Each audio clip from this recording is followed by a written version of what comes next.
When talking about creative work, the idea of a stumble generally has one of two meanings. It's used to describe a happy accident, stumbling across something or other, and it's also used to describe a mistake. Both senses of the word refer to an unexpected turn of events. Around 1930, Picasso gave Dali a postcard with a photo of some African villagers sitting outside a large domed hut. Dali was delighted to discover that when he turned the postcard 90 degrees, a face appeared. The face was something he stumbled across, as presumably Picasso had before him. He later made a painting based on the postcard, and the idea of the double image became a key feature of his work. The artist David Batchelor has talked about how he first became interested in colour in 1993. Again, it's something he stumbled across. He had been working on a small, brownish sculpture for some time, and he wanted the sculpture to have a distinct front and back. But he felt that the work was not going well, although he didn't know why. In frustration then, he painted one side of the sculpture pink.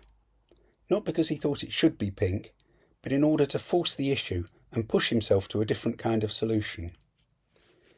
He didn't resolve the problem with the sculpture, but painting it pink made him think about the role of colour in sculpture in a way that he had not thought about it before. So far as I'm aware, he's never exhibited the sculpture, but it still sits on a shelf in his studio. He painted it pink because he wanted the object to ask him a question, and it did, but not the question he had anticipated. The question he expected was something like, "What does this object need?" But instead it said to him, "Why not colour?" The value of the object for him lay in its capacity to surprise.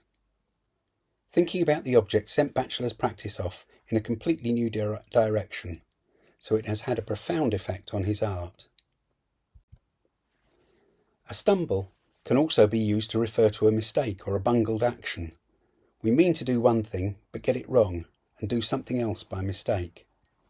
Freud was very interested in bungled actions. He thought that the things we failed to do were much more revealing than the things that we successfully accomplished.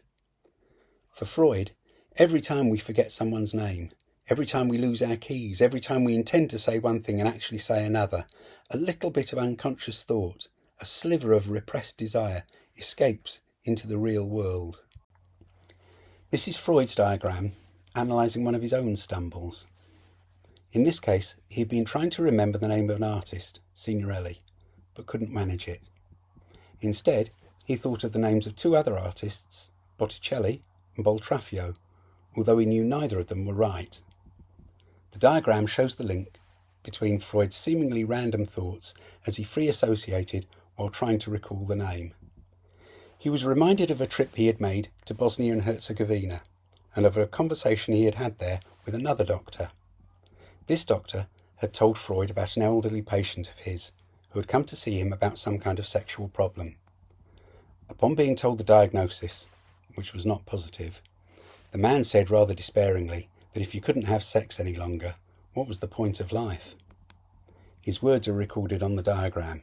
Hair, what is there to be said? This led Freud to think about the links between death and sexuality, something he was very interested in already. And this led to the repressed thoughts that Freud has at the bottom of his diagram. He doesn't say much about what these thoughts were, but he says a little. They were connected with a former patient of his who had come to see him, probably also about some kind of sexual problem. A few months previously, the man had committed suicide in a place called Trafoi. Unsurprisingly, the thought of this suicide made Freud anxious. Had he done anything, deliberately or accidentally, that could have contributed to this man's death? Signorelli is the name Freud was trying to remember. Signor, Italian for sir, links up with hair, German for sir, and also the first syllable of Herzegovina. In a similar way, the bow of Bosnia links up with Botticelli and Boltraffio, and then there's a further link between Boltraffio and Trafoi. Forgetting a word or a name is a very ordinary experience. Most of the time it is treated as something of no consequence at all. It's a minor stumble. But through analysing his own act of forgetting, Freud was able to show that a minor stumble can be very revealing about a person's character, their desires, and their fears. Our actions betray us. They betray us because they are disobedient, and they betray us because they give us away. When an artist stumbles while making, the resulting object may be unusually revealing. So a bungled action is something that we did not consciously intend, but which may do more than we intended. It may say more than we meant. We stumble over a thing, often because we have not been paying attention. Jeff Wall's photograph, The Stumbling Block, shows an ordinary city street. It's actually Vancouver, but it could be anywhere, where a woman trips over a man lying on the pavement. At first sight, the man seems to be dressed like a hockey goalkeeper, but his padding is more rigid than that. His legs are encased to prevent movement, and he's wearing badges that identify him as being from the office of the stumbling block. What we are shown is a parallel universe, or a dream world, very close to our own, but subtly different. When he talks about the picture, Jeff Wall describes the stumbling block as a fantasy of therapy. The man on the pavement is not an irritating obstacle, but is offering a public service. In the developed, urbanised world we share with the photo, many people complain about the deadening effects of bureaucracy, the nanny state, health and safety gone mad, etc., all those kinds of things, and how this drives spontaneity out of people's lives. Wall's photo imagines a bureaucratic solution to a bureaucratic problem. The city authorities in this parallel universe have employed people as official stumbling blocks to interrupt the smooth flow of bodies around the metropolis. Wall says, and I quote, "He does not give lessons or make demands. He is simply available for anyone who somehow feels the need to demonstrate, either to themselves or to the public at large, the fact that they are not sure they want to go where they seem to be headed." The man sitting on the pavement presumably stumbled a few minutes ago and is now deciding whether to continue on his course or to change direction. This is all very fine and a gentle satire on modern life, but the question is, given the fantasy that informs the photo, has the woman just not noticed the stumbling block, or has she seen him and made a conscious decision to trip over? There's no way of answering this question from the photo, but if her stumble is deliberate, is it really a stumble? Wall makes allowances for this undecidability, even in the way he talks about the photo. The stumbling block is for people who are not sure they want to go where they seem to be headed. The woman in the photo may be indecisive about going where she is supposed to go, but the stumbling block at least allows her to be decisive about her indecision. If her stumble is accidental, then it functions as a message from her unconscious that her desire is at odds with her conscious intentions. If her stumble is deliberate, it creates an unscripted gap in her ordinary existence that enables her to reconsider her plans. If we think back to David Batchelor, he made a conscious decision to paint part of the sculpture pink, although he wasn't thinking about pinkness when he did it.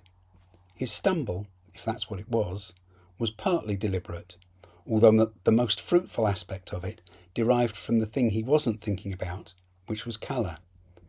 His action was simultaneously intentional and unintentional. It was deliberate and accidental. This suggests that a stumble in art is not quite the same as a stumble in everyday life. There's another stumble I want to talk about, which occurs towards the end of Marcel Proust's epic novel In Search of Lost Time. In the novel, the middle-aged narrator, also called Marcel, is depressed when, looking back on his life, he realises that the people he has loved have either all died or changed out of all recognition, and the world in which he grew up before World War I has completely disappeared. He tries to recover this world by carefully remembering each and every detail of it, but these consciously retrieved memories are unsatisfactory because he feels that they are remembered from the outside. They have been hollowed out and no longer contain the germ that makes them live. It's not the incidents of his life that he wants to recall, but the life that animated those incidents. This is a problem he does not know how to solve. Anyway, in Book 6, Marcel is on his way to a party and is walking across a paved courtyard when a car hoots at him to get out of the way. As he hurries to one side, he trips over a loose paving slab and almost falls over. The movement of his limbs over the uneven stones produces a completely unexpected sensation within him. He feels a sudden happiness. "All my discouragement vanished," he says. "All uneasiness about the future and all intellectual doubt were gone." He knows these sensations are connected with his stumble, but cannot think why. His bungled action has released an emotion. Freud would say that the source of this emotion is in the unconscious, and therefore it's not surprising that Marcel is unaware of it. Were such a thing to happen to me, I might be satisfied with the sensation of happiness and the freedom from doubt. But neither Freud nor Proust are content to leave the matter there. In order to extend the sensation he has experienced, and through extending it, attempt to understand it better, Marcel remains in the middle of the courtyard, instead of rushing off to his party, and he restages his stumble over and over again. This doubtless looks peculiar to passers-by. Anyone can stumble, but to repeat a stumble doesn't make any sense. Indeed, Marcel notices that a group of chauffeurs, having delivered their passengers to the party, are staring at him and laughing. They are the representatives of everyday life, and they are calling him back to normality. But Marcel refuses to follow.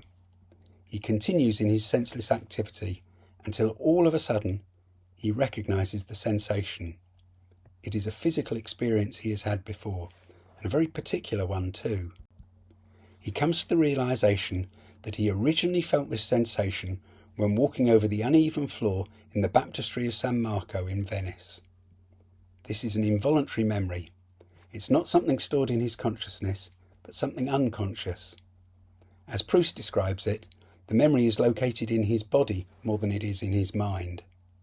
Once that memory is released, it brings a whole flood of other memories of Venice with it, and these memories, much to the narrator's delight, are remembered from inside the lived moment, in contrast to the thin, tasteless recollections over which he had previously laboured so hard. The narrator's stumble is a mixture of accidental and deliberate, as was David Batchelor's.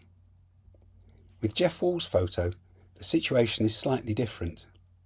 There is an ambiguity about the nature of the stumble, and this gives us a clue about the nature of the phenomenon I've been talking about. The stumble is an action that breaks your normal habits of mind and body. It briefly interrupts your conventional existence. As it jolts you out of your everyday motions, it allows an opportunity for other sources of sensation to surface. We may call these other sources the unconscious, the body, involuntary memory. In a practical sense, what you call them is less important than the capacity to feel them and to make a space for them in creative life. In this state, the distinction between accident and intention is blurred. You could ask David Batchelor if he meant to paint the sculpture pink, and he could probably answer you, but the answer would miss the point of the experience. Proust's response, I think, is even more interesting from a practical point of view. Normally, when someone makes a mistake, they correct themselves as quickly as they can, and then act, as far as possible, as if it had never happened, because it's embarrassing. People feel as if they have made a fool of themselves. Proust's narrator, however, repeats the mistake over and over until he has found what it contains. The stumble in itself does not make any sense, but accepting the stumble, following the mistake rather than trying to correct it, may allow a different kind of sense to emerge. I hope you enjoyed this video. If so, please like and subscribe, and visit my channel, Think of a Picture, where you'll find lots more thought-provoking videos on art like this. Thank you.